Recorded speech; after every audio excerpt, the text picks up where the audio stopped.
The closing bell rang, 15 minutes ago? The floor is quieting down, but the data is just starting to talk. Let's get right to the scoreboard for Monday, February 2nd. No. The S&P 500, it managed to keep its head above water, finishing up 0.12%. The NASDAQ, though, couldn't quite find its footing. It slipped 0.08%, basically flat. And the Dow Jones actually led the majors today, closing up 0.24%. But if you just look at those numbers, I mean, you are missing the entire story. Heck yeah. The indices look calm, sure, a gentle start to the week, right? But if you strip away that surface and you look at the internals, this market is wearing a tuxedo. A tuxedo? While holding a packed suitcase. I love that image. A tuxedo with a packed suitcase. It's exactly what's happening. It's dressed for a party. I mean, the S&P is green, prices are holding up, but it is standing right by the door, hand on the latch, ready to bolt. That is the perfect mental model for today. So let's unpack that suitcase. Why did we move, or maybe why did we barely move today? Because watching the tape, it felt like we were driving with the parking brake on. The headline for this session was just a choppy mess. There was no North Star, no conviction at all. What we're seeing is this massive friction where the post-earnings euphoria from last week is just colliding head-on with this wall of macro uncertainty. You saw all this heavy rotation, but zero net conviction. It felt like paralysis. I mean, usually you get a sense of direction by 11 a.m. today. Nothing. It felt like nobody wanted to commit any capital. It is paralysis. It's a data vacuum. Investors are, frankly, terrified to overextend themselves right now, and you know why. I assume it's the calendar. It's loaded. It's the waiting room effect. We have the JOLTS report dropping tomorrow morning at 10 a.m., and then, of course, the big one, the labor print on Friday, so everyone's just waiting to see if the labor market is finally cooling or if it's still running dangerously hot. Until they know that, nobody wants to be a hero. It always comes back to the Fed's favorite data points, doesn't it? Mm-hmm. But hold on, tomorrow, 10 a.m., JOLT openings. Why is this the report that has everyone paralyzed? Usually, JOLTS is sort of a second-tier number. It's not CPI or non-farm payrolls. In a normal cycle, you're 100% right. JOLTS is backward-looking. It's noise. But not this cycle. The Fed has made it crystal clear. They are watching labor slack. They need to see the labor market loosen to justify any rate cuts. If JOLTS comes in hot, The whole rate cut narrative just dies on the vine. it dies. And if it comes in too cold, well, then we aren't celebrating disinflation anymore. We're panicking about a recession. It's a tightrope. And until that number hits the tape, the big money is just sitting on its hands. And we definitely saw that indecision in the sector breakdown. It was all over the map. You had energy taking the crown, up 1.6%. Right, and that was purely a supply-side story. Jitters pushing crude higher. It's an inflation trade. But then look at the laggard, consumer discretionary, down 1.1%. Exactly, and that split right there, that tells you everything you need to know. Energy's up, implying higher costs. Consumer discretionary is getting hit, implying the consumer is tapping out because of sticky service sector inflation. The market is basically pricing in a stagflation-light scenario right there in the rotation. So the tuxedo is the S&P 500 being green. Yeah. But the suitcase is investors betting the consumer is broke. Precisely. It's defensive positioning disguised as a flat day. Okay, let's get into the internals, because that's where this tuxedo with a suitcase thing really starts to scream. I want to talk volume.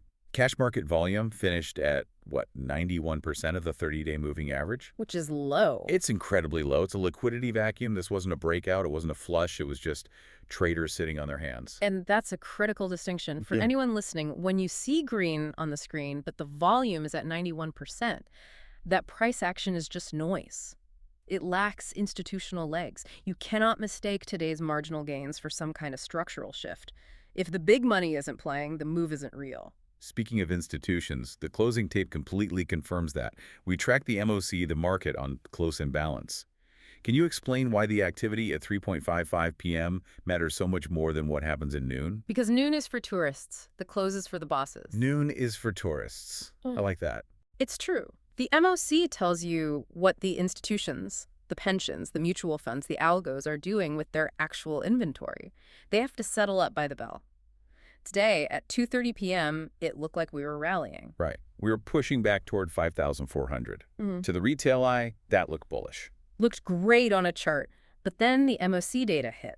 A $1.2 billion imbalance to the sell side. $1.2 billion for sale. That tells you that while the price was drifting up, the big desks were using that liquidity to unload. They weren't buying the rally, they were feeding it. That is the suitcase right there. They use that afternoon push to trim delta.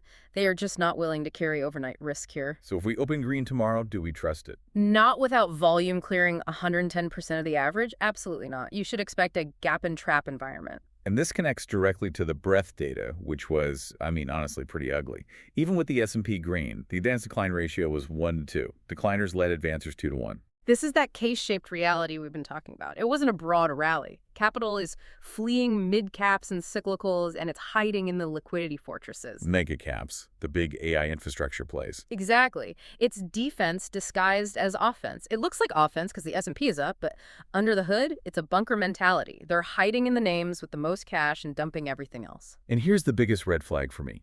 The Invesco S&P 500 Equal Weight ETF, ticker RSP, it closed down 0.6%. While the weighted index made a marginal high. So the average stock is down, but the index is up. Walk us through why that matters so much.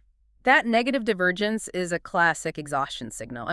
Historically, when the average stock, the RSP, fails to confirm a new high, the move is usually gassed out within 3 to 5 sessions. Think of it like a bridge. The S&P 500 is the road surface, looks smooth, but the RSP, that's the pillars underneath. If the pillars are crumbling down 0.6%, the road is eventually going to collapse. The floor is made of glass. It is. If those top 5 AI names stumble for even a day, there's no broader support to catch the fall. So the strategy there is don't chase the headline index. Right. We're shifting from buy the dip to sell the rip on almost everything outside those top 10 stocks until that equal weight index can get back above its 20-day. The mechanics are just deteriorating. Okay, let's look at the Voles picture because we saw something weird with the VIX today. It's sticky at 14.8. Sticky is exactly the right word. But hold on, though. The S&P was green, the Dow was up, usually stocks up, VIX down. It's the standard inverse relationship. Why is it holding steady? Is the gauge broken? It's not broken. It's signaling something very specific. We call it the VIX anomaly. Which implies Yeah. that traders don't believe the rally. It implies they're terrified of what happens next. The fact that the VIX didn't get crushed tells us institutional desks are aggressively buying tail risk protection. Specifically, we're seeing a ton of activity in OEX puts. The smart money is insuring against a rug pull. So they're buying stocks, but hedging immediately. It's like buying a house but immediately taking out a massive fire insurance policy that same afternoon. You like the house, but you smell smoke. They're preventing a true melt-up because they keep buying puts as the market grinds higher. So the volatility floor has effectively moved up. It has. You should expect a choppy, mean-reverting environment for the next 48 hours. Let's drill down into some names because there were some key reversals that really highlight this. Let's start with the big one, NVIDIA. NVDA. The poster child for this entire market. It opened with a 1.2% gap up. The rumor mill was spinning about AI sovereign funding. Nations buying chips. Sounds incredibly bullish. Sounds very bullish. So retail sees the headline, they see the stock up at the open, and they pile in. But it couldn't hold. It closed down 0.8% right at the lows of the day. A classic gap and crap. And you have to understand the psychology there. You had the rumor, the excitement, but who was waiting for them? The smart money used all that morning liquidity, all those buy orders at the open to sell into the news. They used the buyers as exit liquidity. 100%. To close near the lows after a gap up like that is a heavy signal. It tells you the good news is already priced in. The sponge is full. That is exhaustion at the top. The AI premium is hitting a valuation ceiling. But then look at JP Morgan. JPM, completely different story. It was dragged lower at the open, but then saw aggressive dip buying at a 20-day EMA to finish up 0.4%. That just reinforces the rotation narrative. Money is leaving high beta tech and rotating into quality defensive value. JP Morgan is the safe haven trade. The money has to go somewhere, and right now it's choosing safety over growth. And the small caps. The Russell 2000 IWM failed breakout at the bell, just trended lower all day. Risk off is still the main current. The little guys just cannot find a bid without a weaker dollar. Until the dollar weakens, the IWM is pretty much dead money. Okay, let's pivot to tomorrow. The bell rings in less than 17 hours. What's the setup? You're watching a specific level on the SPX, 5,900. You call this the Gamma Wall. It is the most important number on the board right now, 5,900. It's the zero gamma flip zone. Okay, pause there. I hear zero gamma, I think instability, but break down the mechanics. Why does crossing that one invisible line change the physics of the market? Think of it like driving on a dry road versus an icy road. Above 5,900, dealers are long gamma. That means they're shock absorbers. If you sell, they buy. If you buy, they sell. They stabilize everything. They dampen volatility. So above 5,900, dry road, we're safe. It's a controlled drift, yeah. But the second we cross below 5,900, dealers flip short gamma, and they stop being shock absorbers and start becoming trend followers. So if the market slips on the ice, They slam on the gas in the same direction.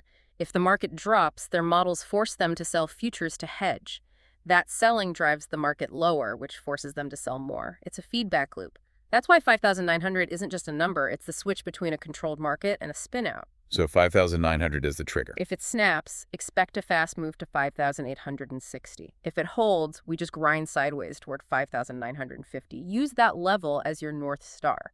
Okay, given that volatility compression we talked about, that paralysis, you have a specific trade setup, the asymmetric trade. Right.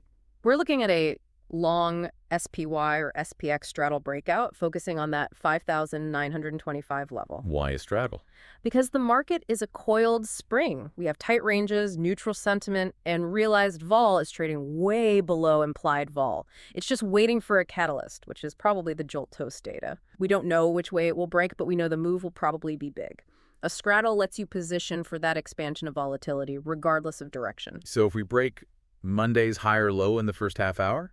The move is going to be violent. You want to be long gamma there. I want to circle back to NVIDIA for just a second. We talked about the fade, the exhaustion, the gap, and crap, but our source notes have a counterpoint here.